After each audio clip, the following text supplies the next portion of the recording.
বিশ্বকাপ উপলক্ষে বিশ্বজুড়ে উন্মাদনা এখন তুঙ্গে। এরই মধ্যে শুক্রবার গুয়াদালারাহা চিড়িয়াখানায় ঘটে গেল অন্যরকম ঘটনা। বিশ্বকাপ আয়োজক শহরে চিড়িয়াখানার প্রাণীরা বিশ্বকাপের ম্যাচগুলোর জন্য তাদের ভবিষ্যদ্বাণী করেছে। তারা বিভিন্ন দলের সাথে সম্পর্কিত খাবার, জার্সি, বাক্স এবং ফুটবল বেছে নিয়েছে, বিজয়ীদের নাম নির্বাচন করেছে।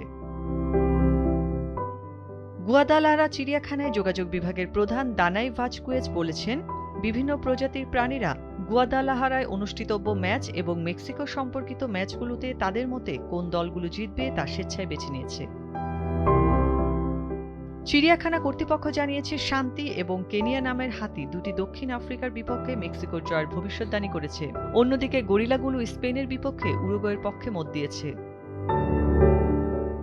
ভাজকুয়েজ বলেন, নোভা নামের একটি ম্যাকাও বেশ কয়েকবার চেষ্টা করার সময় বারবার মেক্সিকোকে বেছে নিয়েছিল।